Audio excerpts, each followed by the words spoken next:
A doctor is running away in the middle of the street in fear, and we see that Supergirl is chasing after him. She has some sinister words for him that shouldn't come out of her mouth in any situation. Ooh, you kiss your mother with that mouth? But she gets shot from behind with some kind of laser that actually damages her, but she makes easy work of them and beats the shit out of all of them. Supergirl tracks down the doctor again, but gets ambushed by a freaky robot that subdues her in a vulnerable position and threatens her with a tip, a kryptonite tip. She breaks free of the machine and almost kills the doctor until we realize it was all a nightmare in Supergirl's head. She wakes up finding damage in her room due to her laser vision and realizes that she is cooked. Supergirl tries to find help from Martian Manhunter, but he is useless when it comes to the weird dream. He says it is conclusive, and Supergirl fears she might have done all these horrible things in the past. Martian Manhunter puts her on the inactive roster until she figures her stuff out. Supergirl goes to her friend Green Arrow for some help, and he accepts. But a strange man with absolutely no face approaches them and lays down the deets, telling them it might be repressed memories from a gap of time she can't account for when she was supposedly in a coma. Green Arrow thinks the guy is kooky, and the man wastes no time proving him right by talking about an ancient cabal that existed since the ancient Egyptians and has since directed the course of human history. They find his wall of clues and his piss jars and wonder what this has to do with Supergirl's dreams. The man says she is part of it, and that's why he is going to help them. The conspiracy gang goes to the lab, and the doctor there makes a pretty compelling case that Supergirl was constructing a dream to fight back when she was vulnerable and operated on. He even showed her the freaky machine that actually saved her life in the real world. The man with no face is not convinced, however. Then suddenly, they get attacked by 2 helicopters worth of people and a weird-looking robot. The conspiracy gang easily takes them out. Supergirl is starting to believe the man with no face and his conspiracy about everything being connected. The man with no face tells them about the connection between the robot's creator and the men that put Supergirl in a coma, a retired army general hoping to be forgotten by now.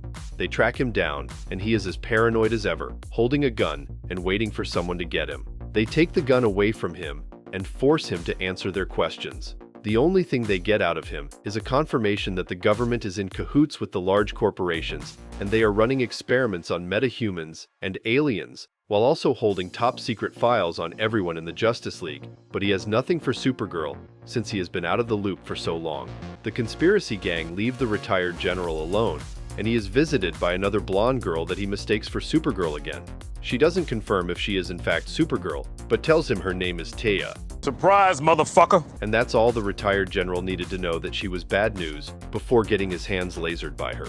Supergirl wakes up frightened and tells Green Arrow and the man with no face that the retired general is gone, right before she gets interrupted by Martian Manhunter finding a news story about the doctor from Supergirl's dreams being missing. The conspiracy gang splits up, with the man who has no face, who is actually called Question, so I will use Question now, goes to find the reporter that broke the missing scientist story, while Green Arrow and Supergirl go to his lab. Question finds the reporter and kidnaps him.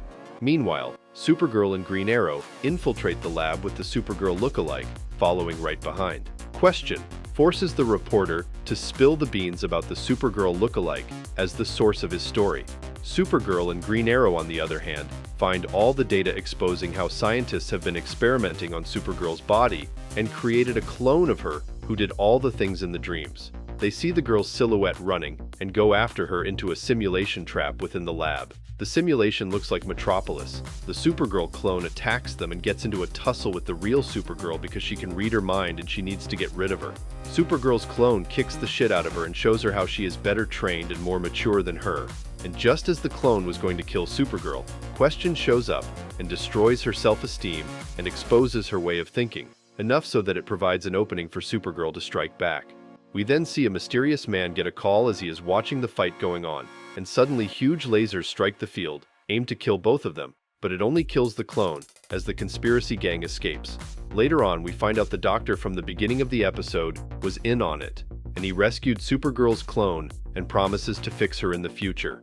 The next episode starts with John Stewart, the Green Lantern, requesting to trade places with Kyle Rayner as he takes over Earth duty for a while. The request is denied by the Lantern Corps, but before the call is disconnected, they realize the planet is being approached by an identifiable object with immense speed. The Green Lantern Corps move to defend it together, but ultimately fail.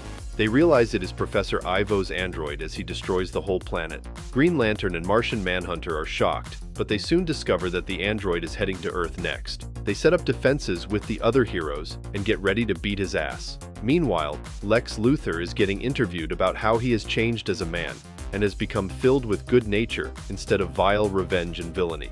The Justice League swoops in mid-interview and takes Lex Luthor away as they warn him about the android coming back. Luthor understands and takes them to a more secure place, but he actually outsmarts them and escapes to an underground facility with a big weapon pointed at the door. But his escape plan is cut short when he realizes Adam was on his shoulders the whole time. Lex Luthor tells him he is irritated that the powerful android is coming for his head, but the League sent their weakest members to protect him. Adam tells him it is going to be okay and shows him the blueprints for the android. Just outside of the Earth's orbit, the Justice League is on standby for the android, and he speaks to them through telepathy. They ask him why he is back, and he tells them that the answer is predictable: he is here for Luthor. They fight and the superheroes throw everything they have onto him, but he is far stronger. Meanwhile, the Atom and Lex Luthor are still working on the weapon to destroy the android, and Lex is paranoid. The android uses super hearing to locate Lex Luthor, and more heroes show up to try to stop him, but to no avail, and he beats them all. Martian Manhunter warns the rest of the heroes and tells Luthor to hurry up building the weapon before addressing an unexpected guest, Dr. Fate.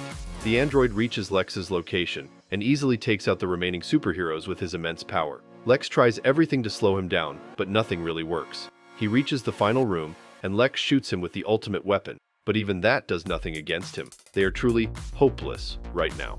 While all of this is taking place, the Green Lantern Corps make a surprise entrance into the orbit of space to save everyone floating and join the fight against the android. On the other hand, Dr. Fate informs Martian Manhunter that he will seek a better way than to destroy half the planet to defeat the android. The Atom tries running away with Lex by shrinking and going to a subatomic level because the android won't see them. But in a cruel twist of fate, and one of the coolest moments ever in this show, the android reveals that he can actually see them and catches them in his hand like a god.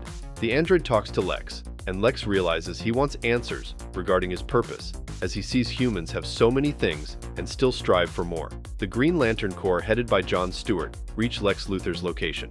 Dr. Fate tries to stop them, but they are determined to kill the android that destroyed their planet once they find him. Meanwhile, Lex has a whole-ass therapy session with the android, and he ends it by telling him to go find his purpose and stop loitering. What a man. And it actually works, as the android stops his attack and takes them out of the subatomic world, only to be ambushed by the Green Lanterns. However, Dr. Fate stops them in their tracks, and the android confesses he didn't destroy the planet, he just simply moved it, and he brings it back per their request. Dr. Fate then extends a helping hand to the android on his journey for purpose. He takes him to his hideout, and we see the surprising appearance of Hawkgirl. Surprising appearance all around and increasing stakes in those 2 episodes. Supergirl's story was interesting, and I was particularly happy to see the question getting the spotlight once. The second episode had nothing much going for it, except the return of the android to the story and the surprise ending appearance of Hawkgirl. Wonder if we will see her reunion with John Stewart soon. This brings us to the end of today's video. Don't forget to leave a like and subscribe to our channel to get more videos like this one. Your support helps us grow. And tell me, what do you think of these episodes? Would you like to see Supergirl's sexy clone more? What do you think Hawkgirl's next move will be? Let me know in the comments below. I read all of them. And if you're watching till now, thank you. I'll see you in another video soon.